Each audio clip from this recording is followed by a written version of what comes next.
Today news के साथ में मैजिक फुटवेयर, हिँडौँ सफलताको बाटो।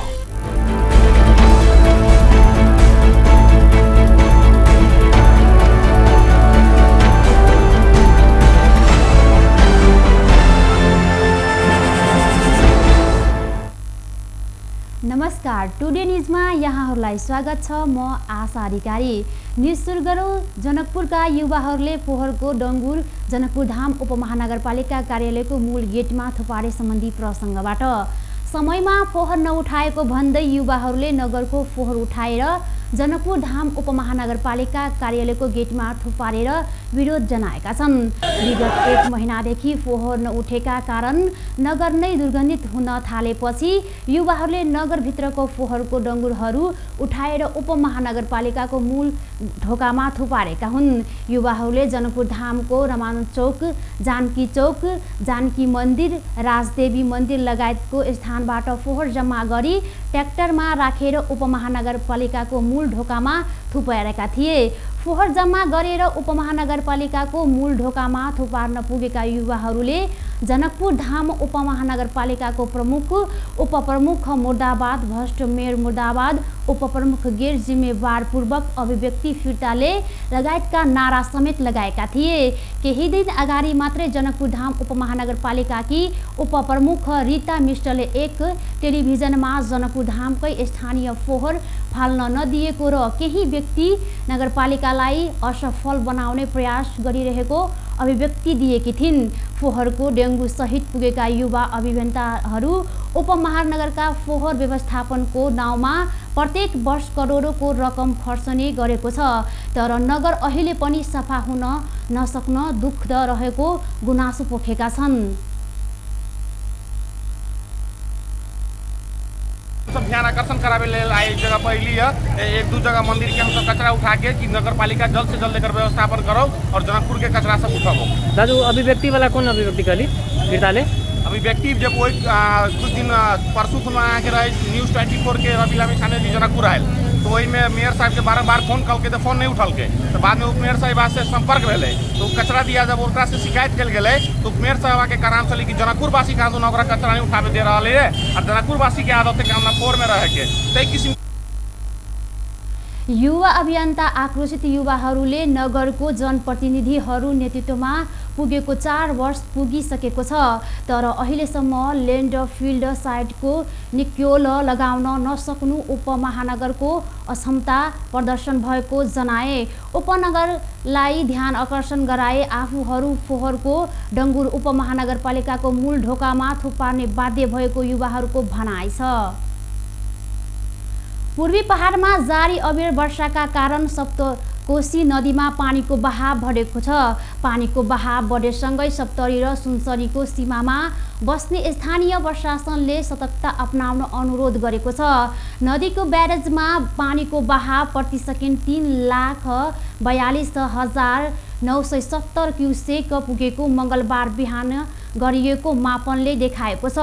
पानीको बहाव बढेपछि ब्यारेजका 56 मध्ये 47 वटा ढोका खोलिएको ब्यारेज कन्ट्रोल रुमले जनाएको छ। नदीमा पानीको मात्रा बढ्दै गएपछि बाँध भत्काउने र पानी ओभरफ्लो भएर बस्तीमा पस्ने खतरा हुन्छ। पानीको सतह घटेकाले मङ्गलबार दिसोबाट ब्यारेजमा पानीको बहाव घट्ने अनुमान गरिएको छ। छिमेकी मुलुक चीनको रेकुङ्ग छोताल फुन्ने चेतावनीसँगै सुनसरी र सप्तरी नै कोशी किनारामा समेत त्रास बढेको छ। केरुङछोक ताल फुटेपछि भोटे कोशीमा मिसिने तालको पानी सप्तकोशी नदीमा मिसिने भएकोले यहाँका स्थानीयहरू डर उत्पन्न भएको छ। 5 महिनादेखि बन्द रहेको आन्तरिक तथा बाह्य उडान भदौ 1 गतेदेखि सुरु भएको छ। मन्त्री परिषदको सोमबार बसेको बैठकमा हवाई उडान पुनः सुचारू गर्ने निर्णय गरेको सांस्कृतिक पर्यटन तथा नागरिक उड्डयन मन्त्री योगेश भट्टराईले जानकारी दिए। कोरोना भाइरस कोभिड-19 को संक्रमण फैलिन नदिन सरकारले चैत 5 गतेबाट आन्तरिक हवाई उडान बन्द गरेको थियो भने 11 गतेबाट आन्तरिक रोकिएको थियो। जेठ 26बाट सरकारले लकडाउन केही खुकुलो गरेको भए पनि हवाई सेवा सुचारू भएको थिएन। पछिल्लो समय विदेशबाट नेपाल फर्किने नागरिकहरूका लागि चार्टर्ड फ्लाइटहरू भने भइरहेको छ। स्रोतका अनुसार हवाई उडान सुरु गर्नु अघि होटल व्यवसाय पनि सञ्चालन गर्न दिने सरकारले तयारी छ। एक मन्त्रीले भनेका छन् साउन 15 गतेबाट होटलहरू पनि खुला गर्न कुराकानी भएको छ। पटक पटक स्थगित हुँदै आएको नेकपाको स्थायी कमिटी बैठक मङ्गलबार केही बेर बसेर एका सप्ताहका लागि स्थगित भएको छ। मङ्गलबार बलुवाटारमा बसेको बैठकको बाढी पहिरोबाट प्रभावित बनेकाहरूको उद्धार र राहतका खटिने निर्णय गर्दै बैठक साउन 13 गतेका लागि स्थगित गरेको नेकपा प्रवक्ता नारायण काजी श्रेष्ठले जानकारी दिनुभयो। बैठकले राहत र उद्धारमा गम्भीरतापूर्वक लागन सरकारको ध्यान आकर्षण गराउने निर्णय पनि गरेको छ। बाढी पहिरोमा परेकाको राहत र उद्धारका लागि स्वयंसेवी रूपमा जुट्न पार्टीका नेता कार्यकर्ताहरूलाई पनि निर्देशन दिएको प्रवक्ता नारायण काजी श्रेष्ठले जानकारी दिनुभयो। उहाँले बैठकमा अन्य विषयमा केही छलफल नभएको र पार्टीको आन्तरिक विषयमा आगामी बैठकमा छलफल हुने बताउनुभयो। स्थगित गरिएको छ। आजको बैठकले देशमा केही दिनदेखि लगातार बाढी पहिरो र तुफानबाट ठुलो धनजनको क्षति भएको सन्दर्भमा नै एउटा प्रस्ताव पारित गरेको छ। प्रस्तावको विवरण यस्तो छ। गत जेठ 30 गते मनसुन सुरु भए यता लगातार वर्षाले गर्दा देशमा विभिन्न भागमा बाढी पहिरो र डुबानमा परेका छन्। बाढी पहिरो डुबान लगायतका प्राकृतिक विपत्तिका कारण साउन 6 गतेसम्म 233 जनाको ज्यान गएको छ। 98 जना बेपत्ता भएका छन् भने 49 जना घाइते भएका छन्। 282 भन्दा बढी घरहरू पूर्ण रूपले क्षतिग्रस्त भएका छन्। सयौं परिवार घरबारविहीन र विस्थापित भएका छन् र तराईका विभिन्न भूभागहरू डुबानमा परेका छन्। स्थायी कमिटीको यो बैठक प्राकृतिक विपत्तिमा परि ज्यान गुमाउनेहरू। बैठकमा व्यस्तताका कारण प्रधानमन्त्री केपी शर्मा ओली भने उपस्थित नभएको प्रवक्ता श्रेष्ठले जानकारी दिनुभयो। पार्टीको विवाद समाधानका लागि मङ्गलबार नै नेकपा अध्यक्षद्वय केपी ओली र पुष्पकमल दाहाल प्रचण्डबीच छलफल भएको थियो। ओली र प्रचण्डबीच पटक पटक छलफल भए पनि नेकपाभित्रको विवाद भने कम भएको छैन। ओली मन्सिरमा महाधिवेशन गर्न प्रस्ताव गरेपछि नेकपाको विवाद थप चुलिएको छ। नेकपा स्थानीय कमिटी असार 10 गते सुरु भएको थियो। सरकारले लगातारको वर्षाका कारण सरुवा रोग जोखिम बढेको जनाएको छ। वर्षाका कारण आएको बाढी पहिरोले गर्दा दूषित पानीका कारण विभिन्न सरुवा रोगको जोखिम रहेको भन्दै सचेत रहन सरकारले आग्रह गरेको छ। स्वास्थ्य तथा जनसङ्ख्या मन्त्रालय प्रवक्ता डाक्टर जागेश्वर गौतमले यो बेला झाडा पखाला आउ हेजा टाइफाइड जस्ता रोगहरू देखा पर्ने गरेकाले सावधानी अपनाउन आग्रह गर्नुभएको छ।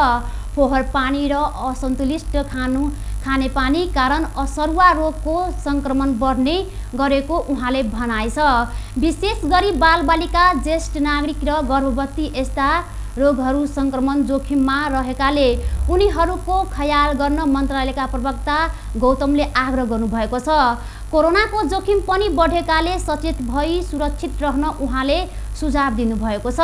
उहाँले सम्बन्धित सबैमा उदार राहत र पूर्व तयारीका लागि तयार रहन निर्देशन पनि दिनुभएको छ। टुडे न्युजमा एकैछिन व्यवसायिक विश्रामपछि बाँकी प्रसङ्ग।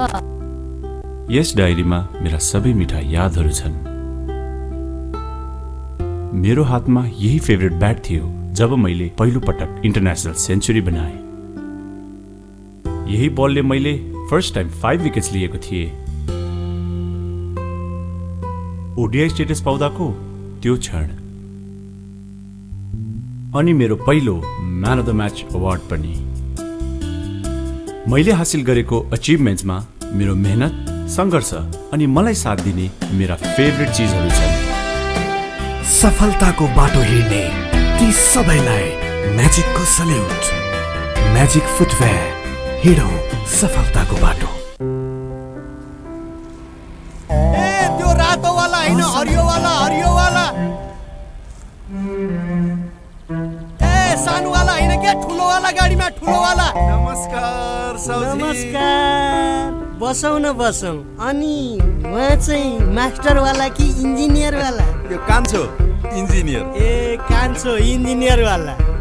अनि किन आउनुभयो होला? सिमेन्ट चाहियो, त्यही भएर आइयो। ए ए ए कुन सिमेन्ट? राष्ट्रिय वाला कि अन्तर्राष्ट्रिय वाला? अखण्ड वाला कि मेरुदण्ड वाला? शक्ति वाला कि भक्ति वाला? चुनी वाला कि मनी वाला?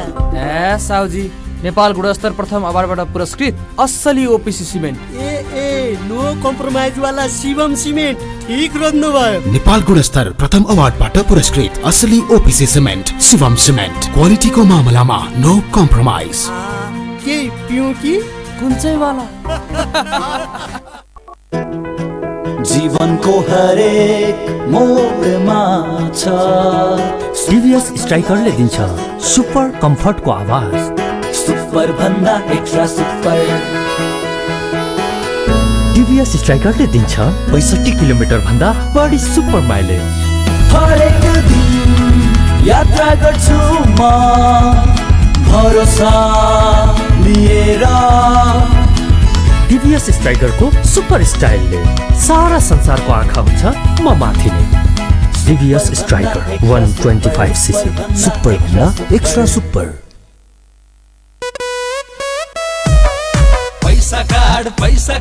पैसा कार्ड आइएमई काउन्टर गेलै पैसा कार्ड लेलकै। पैसा राईका ब्याज कमाई पैसा कार्ड। एनी ओनी देखली सब कुछ किन मिलल। सब दुकान में चलत अब पैसा कार्ड। नया चलन आइल चोली तिरली चलल। अपन जनकपुर में चलते पैसा कार्ड। अपन जनकपुर कैशलेस जनकपुर आइए नजीक आईएमई काउंटर से पैसा काट लिया आ कोनो दुकान में काट लक पैसा तिरू आ ब्याज से हो कमाऊ। छुली तिरली चलल। कोका कोला आज दिउँसो झप झप हुँदा केटीहरूले दामी सेल्फी खिचेछन्। त्यो मिस भयो। मन पर्ने सिनियर बोल्न आएको थियो, त्यो पनि मिस भयो।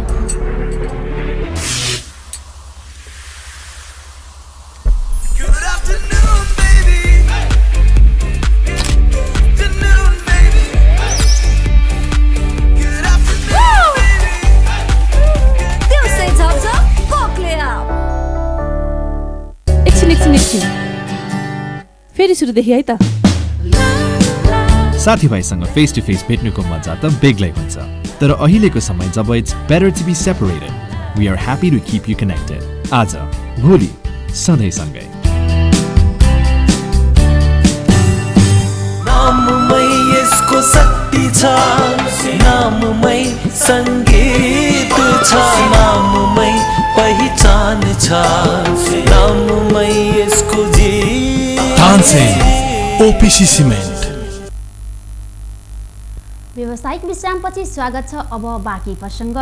सोमबार दिनभर परेको अविरल वर्षाका कारण आएको बाढी पहिरोले देशभरका विभिन्न राजमार्ग, सहायक राजमार्ग, पुल र नीतिका सडक र ग्रामीण सडकहरूमा ठूलो क्षति पुर्याएको छ। सडक विभागका अनुसार विभिन्न खोला र नदीमा बनेका विभिन्न पुलहरूमा क्षति पुगेको छ। सडकहरूमा जताततै पहिरो खस्ने र नदीले कटान गर्ने क्रम बाक्लिएपछि सडक विभागले अत्यावश्यक काम बाहेक राजमार्ग भएर सडकमा यात्रा नगर्न अपिल गरेको छ। सोमबारको बाढीले बाजुरा र पृथ्वी राजमार्गको चितवन दार्जिलिङ जोड्ने पक्की पुल बगाएको छ। बाजुराको बुढीगङ्गा नगरपालिका 2 स्थित ताप्रीसेरा कोला रहेको पक्की पुल बगेपछि साफे मार्तडी सडक खण्डमा आवत जावत बन्द भएको छ। पृथ्वी राजमार्गको चितवन र दार्जिलिङ जोड्ने मोवा खोला पुल बगाएपछि राजधानी काठमाडौँ आवत जावत ठप्प भएको छ। मुगलिन नारायण घाट सडक अन्तर 4 किलो दार्जिलिङ गजुली गच्छी र बेनीघाटमा पहिरोले सडक अवरुद्ध भएको छ। बिपी राजमार्ग स्थित सिन्धुलीको नेलथोक नजिकै कमेरामा पहिरो खसेर सडक अवरुद्ध भएको छ। काठमाडौँ हेटौडा सडक खण्डको सिस्ने तीरतर्फ हेभी सवारी साधन र कुसेराम सडक अवरुद्ध छ। जल तथा मौसम विज्ञान विभागले मङ्गलबार देशभर मनसुनी वायुको प्रभाव परेको र न्यून चापीय रेखा नेपालतिर सरेको अवस्था रहेकाले हाल देशभर सामान्यदेखि पूर्व बदलिरही धेरै स्थानहरूमा हल्कादेखि मध्यम वर्षा भइरहेको जानकारी दिएको छ। मौसम विभागले जारी गरेको मौसम पूर्वानुमान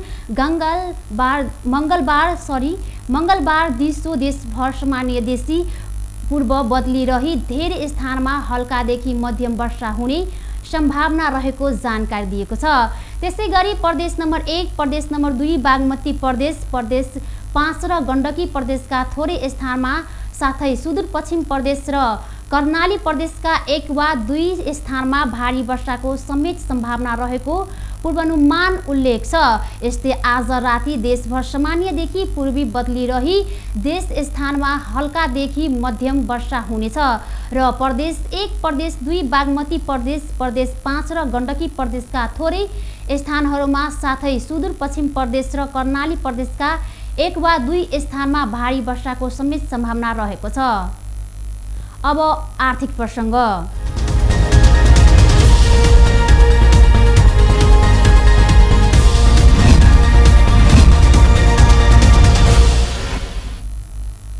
नेपाली बजारमा मङ्गलबार सुनको मूल्य तोलामा 400 रुपैयाँले बढेको छ।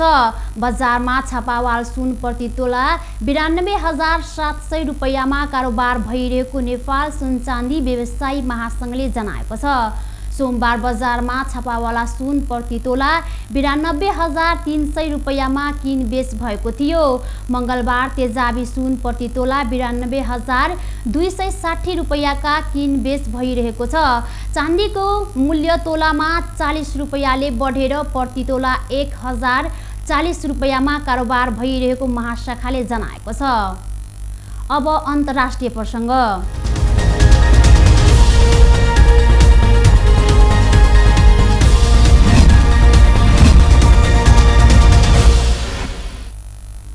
भारतमा कोरोना भाइरस कोभिड-19बाट मृत्यु हुनेको सङ्ख्या 28,000 नाघेको छ। भारतको स्वास्थ्य मन्त्रालयका अनुसार भारतमा पछिल्लो 24 घण्टामा कोरोना भाइरसको कारण 58 जनाको मृत्यु भएको हो। यसैसँग भारतमा कोरोना भाइरसबाट मृत्यु हुनेको सङ्ख्या 28,084 पुगेको छ। साथै भारतमा कोरोना भाइरसबाट सङ्क्रमित हुनेको सङ्ख्या पनि 11,55,000 नाघेको छ। पछिल्लो 24 घण्टामा मात्र भारतमा कोरोना भाइरसबाट 37,148 नयाँ सङ्क्रमित फेला परेका हुन्। हस् त यसका साथै टुडे न्युज अहिलेको लागि सकियो। हाम्रो अर्को बुलेटिन लिएर पुनः उपस्थित हुने नै छौँ। टिभी टुडे हेर्दै गर्नुहोला। नमस्कार।